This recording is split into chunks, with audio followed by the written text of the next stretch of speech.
नमस्कार दोस्तों, मैं आपका दोस्त मंगल राम चौधरी एक बार फिर से उड़ान क्लासेज के यूट्यूब चैनल पर आपका स्वागत करता हूं। एक महत्वपूर्ण सूचना आपको सभी को पता होगा, आज आपकी जो प्री बीएसटीसी है उसकी फर्स्ट लिस्ट अलॉट हो चुकी है और अब आपको दोस्तों जाकर कॉलेज में रिपोर्टिंग करवानी होगी। तो आप जिनका भी फर्स्ट लिस्ट में नंबर आया है उनको ढेर सारी शुभकामनाएं उड़ान क्लासेज की ओर से। दोस्तों, आज मैं उस बात को दोहराना चाहूँगा जो आपको सभी को पता है कि जब हमने उड़ान क्लासेज ने प्री बीएसटीसी की जो कट ऑफ बताई थी, वो कट ऑफ ये देखिएगा, मैं स्क्रीनशॉट लेकर रख रखा हूँ। तो आपको मैं नीचे डिस्क्रिप्शन में वो वीडियो का भी बताऊंगा जो आप वहां पर जाकर देख सकते हो। हमने आपके सामने प्री बीएसटीसी की जो कट ऑफ रखी थी दोस्तों, ये रखी थी और आपको पता है उस समय कुछ विद्यार्थियों ने हमें भद्दे भद्दे कमेंट किए, बहुत कुछ सुनाया, लेकिन आज आपको पता होगा जो आपकी फर्स्ट लिस्ट अलॉट हुई है, ये सभी एक बार फिर देख लीजिएगा, स्क्रीनशॉट ले लीजिएगा और आपको ये देखिएगा, ये जो भाई है बहन है 390 नंबर में ऐसी है और उसे क्या मिल चुकी है, कॉलेज अलॉट हो चुकी है। यानी कि हमने भी तो यही बात की कि यहाँ पर ऐसी है, चाहे वो 370 से 80 90 तक इनकी क्या रहेगी, परसेंटेज छूटने वाली है। और अगर मैं बात करूं तो आपने देखा होगा जनरल जो 325 है उनको जनरल मिल चुकी है, 320 वाले को भी जनरल मिल चुकी है। उसी प्रकार से दोस्तों ओबीसी ईडब्ल्यूएस में आपने देखा होगा 405 वाले को और 400 नंबर वाले को भी क्या मिल चुकी है, कॉलेज मिल चुकी है।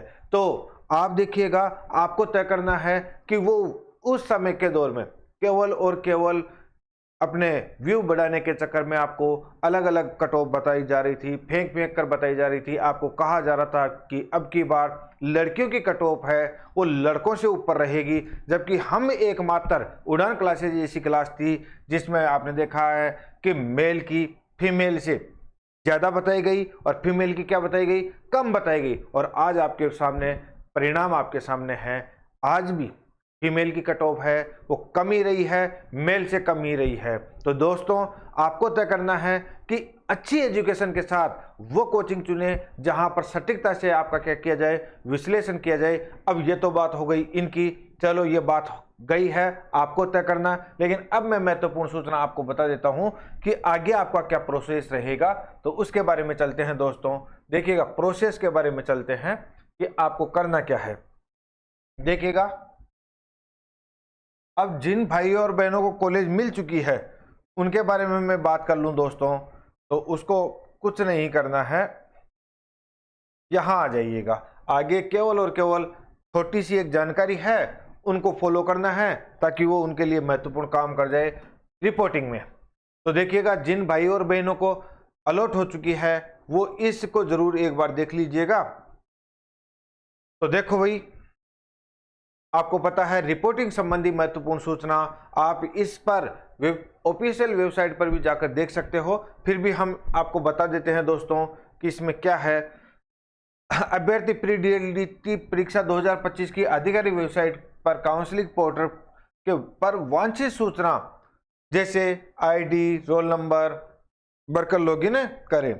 यदि लॉगिन के उपरांत अभ्यर्थी को अध्यापक शिक्षण संस्था में आवंटित का अंतरिम पत्र प्राप्त होता है तो अभ्यर्थी वांछित दस्तावेज अपलोड करे, वांछित सूचना भरकर। तो आपको ये तो हो गया होगा, और अगर आपको ये हो गया है तो दोस्तों ध्यान में रखना होगा 13,555 रुपये का ऑनलाइन भुगतान अंतिम तिथि तक आपको क्या करना होगा, सुनिश्चित करना होगा।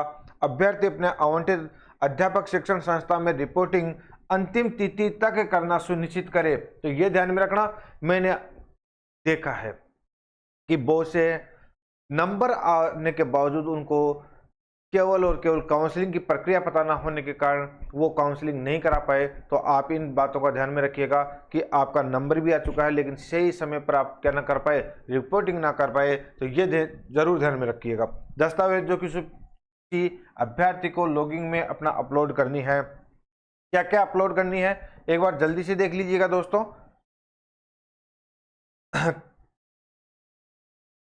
ये देखिएगा साहब, आपको ये रखना है 10वीं 12वीं के मूल अंक तालिका की सॉफ्ट कॉपी रखनी है एक तो, और दूसरी रखनी है हस्तलिखित स्वघोषणा जिसका प्रारूप आधिकारिक वेबसाइट संलग्न पर उपलब्ध हो।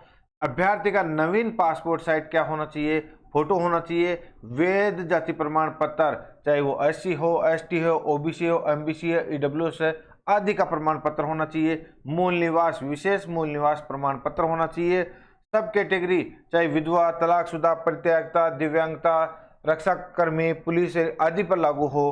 अभ्यर्थी का प्रवेश पत्र, प्रवेश पूर्णतः अंतरिम है तथा रिपोर्टिंग के समय अर्हता, योग्यता व दस्तावेजों के वेरिफिकेशन के उपरांत ही प्रवेश प्रक्रिया पूर्ण मानी जाएगी। यदि अभ्यर्थी द्वारा अंतिम तिथि तक अध्यापक शिक्षण संस्थान में रिपोर्टिंग नहीं की जाती है तो अभ्यर्थी का प्रवेश निरस्त कर दिया जाएगा। तो ये थोड़ा देख लीजिएगा, आप इन सूचनाओं को फॉलो करते हुए अपनी रिपोर्टिंग करवा लीजिएगा। तो देखिएगा साहब, ये आपको करना है और आपके नीचे एक और फॉर्म दिया हुआ है, इसको आपको भरना है। ये देख लीजिएगा, नाम, माता का नाम, पिता का नाम, आंशिक संशोधन हेतु। तो ये भी आप शपथ पत्र ये देखकर आप क्या करवा दीजिएगा साहब, रिपोर्टिंग करवा दीजिएगा। तो देखिए दोस्तों, जिनके 1-2 नंबर 3-4 नंबर कम रह गए हैं वो अभी सेकंड लिस्ट, थर्ड लिस्ट का इंतजार कर लीजिएगा। हताश मत होइएगा, आपका नंबर भी आएगा। तो दोस्तों मिलते हैं फिर नई जानकारी के साथ, तब तक के लिए मुझे दीजिएगा इजाजत। धन्यवाद।